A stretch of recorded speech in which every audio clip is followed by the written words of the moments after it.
right, Jeff Nowak here, flanked by the tall guys, Deuce McAllister, Bobby Hebert out at Dignity Health Sports Park in Carson, California. Saints just held joint practices with the Rams. A busy day, a lot of reps. They got a lot of work in today. We split it up. Deuce watched the offense. Bobby watched the defense. Actually, I think he got a little bit of both. So, what were your kind of takeaways from the offense? There were some fits and starts, a nice drive to close out the day. But what were your takeaways? Yeah, I kind of cheated. I got in the middle of the field, and you go all the way to the end, so you can see kind of both sides, and you're just hoping one starts a little bit before the other one. And I don't care who really the head coach has been here when we've had the opportunity to do joint practices. The Saints offense, they move. Saints offense, over the last years, they've always been a tad quicker. Now, that doesn't mean you're going to execute, but they've always been a tad quicker. And so I thought it was some good work. It got a little chippy there between both sides, but, no fights there. We've got to get physical in certain areas. You see the speed from the receivers. I think Rashid had a touchdown on a deep ball. Tipton had a touchdown on an over out. I really like what you have with Cooks. He caught a dig, and then I think Rashid Olave had some nice routes where he made some catches. What I was probably frustrated with the most was the run game. Offensively, it took them too many periods to get going. Yeah. You had some.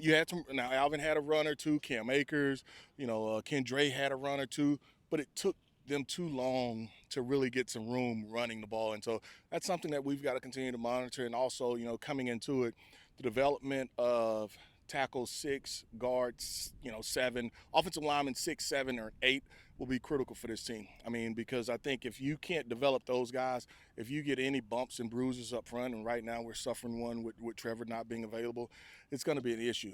Defensively, and I'll let kind of Bobby comment on it, I was pleased to see Chase Young have the day he had. There was a series, and you guys probably know it, he had 3 sacks. Yeah. He had a sack every play. And I'm talking about, you don't touch the quarterback, but the quarterback may have thrown it and it was completion down the field. But he looked really, really good. DeMario was all over the field. And Bobby, I don't want to steal it all. I was about to say Blackman. The defense had 3 interceptions. Yeah. And so the defense held their own. It's always tough when you talk about run game. If a guy is close, is he actually going to tackle him? Because they weren't coming to the ground for the most part. But defensively, I thought that they made some plays. Gottschall had he basically blew by the run stuff that he blew by Stallworth. Isaiah Stallworth had a couple of plays where he was just like, I had to check and he flashed. So I thought it was really, really good work. Yeah, just a couple notes. Yeah. Jeremiah Martin, new defensive edge rusher, defensive tackle. I'm not entirely sure. He's on the defensive line somewhere. He's out here today. Saints did waive Hunter Deckers again. So I think he's on the JT Barrett track, but we'll find out. But Bobby, who were your standouts today? Like you said, there were some interceptions, a lot of pressure. And then we dropped 2 picks. So we could have 5. I can tell you what, Jimmy G needs to retire. but I don't think he's to retire because they're paying him $10 million. Yeah, that's a good reason to keep going. But Bennett is the better quarterback. They don't have Matthew Stafford. I'm telling you, the Rams ain't winning anything, in my opinion. Our one's defense was kicking their butt. The only thing they moved the ball then was 2 minutes. I'd say they had the edge on us in their 2-minute offense, but all the other periods, no. Now, our 2s, at times they got gashed a couple of times, but our 1s, I like the fire and the spirit they were playing. So I think overall, I would guess just from what I heard on the other field, I think both defenses, especially looking at the 1s, had the edge over the opponent. Now, we're looking for number 2 running back behind Alvin Kamara. Well, I can tell you, they had a backup running back who's backing up the boy from Notre Dame. Hunter. Jarquez Hunter, the rookie. I think he was drafted 4th round out of Auburn. He hit it and get it. Now, I don't know, did you make the tackle or did you miss? But after one guy, he was gone. It would have been like 2 big-time runs. And so I was impressed with him. That's what we want to see from our backup running backs, to have those kind of explosive runs. But now you got to give them a place to run with the offensive line. But overall, I was very pleased with the defense. They played with a lot of passion. Devontae Adams, I can tell you, for instance, Jimmy G started off, he was like 0 for 5 passing.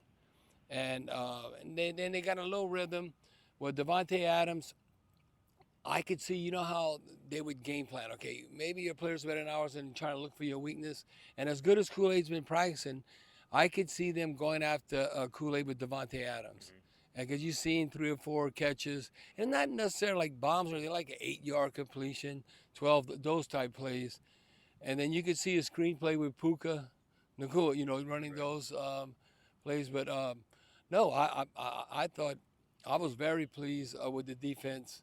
The one practice against them, and like I said, I thought just from observing, it seemed like both defenses probably had the edge. And I'm counting on the guys that you counting on to play. DeMario Davis was flying all around. Not only look at Chase Young, the 3 sacks, he had 3 PBUs, pass breakups. So guys, household names that and Blackman. I mean, out there, I think Blackman. I'm thinking, how in the hell he was on the street? Right. It seemed like when Honey Badger retired, we just got him. I go, he looks like the best safety on both fields. They wanted him even before Honey Badger retired. There was a chance he ended up here regardless. Yeah, because I was like saying, whoa.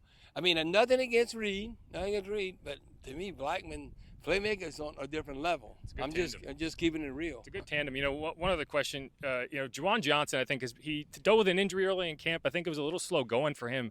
I had him with 6 catches today. He had a really nice grab to set up what would have been a game-winning field goal in this scenario.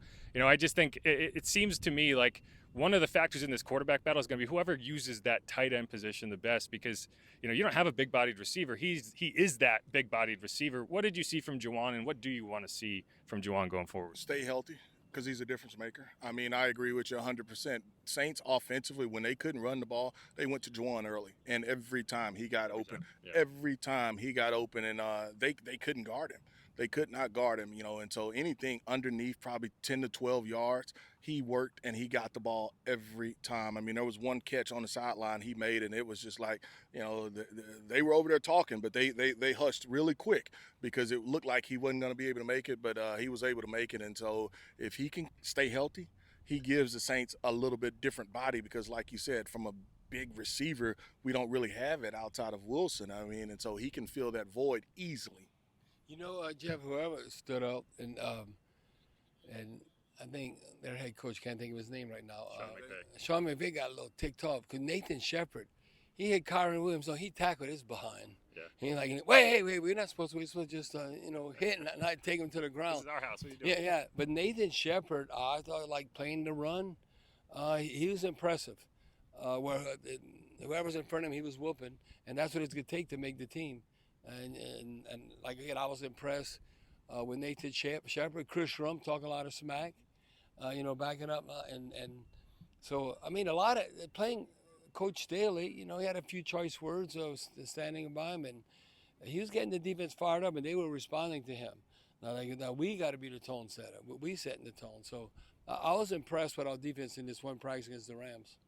All right, that's going to wrap it up for us out here in Carson, Dignity Health Sports Park, a joint practice with the Rams. Check out Bobby on Sports Talk later today, WWLAMFM.com, and the Odyssey app. And that's going to be a wrap from Irvine. Jeff Nowak, Mike Haas behind the camera, Deuce McAllister, Bobby Hebert. We're heading back to Louisiana tomorrow. We got some humidity today, but we got to ratchet it up. This was a good. Yeah, I read the practice in Irvine. I said, it's hotter here. We're more inland. You want to be by the ocean. We're in Newport Beach, Irvine. It's a little cooler than we are here in Carson, so I like it. But yeah, we'll be back in NOLA. It's gonna be hot in NOLA. But what's unusual about this year? I don't think we've ever played this many preseason games on a Sunday. You play like Friday, Saturday. It's like we're in regular season mode already. 12 noon kickoff. The Jaguars come to town Sunday. Now the last game's on a Saturday, but I don't recall playing on Sunday. So. Yep. Well, that's going to be it. Hit them with it. All right. Who dat? Go Saints.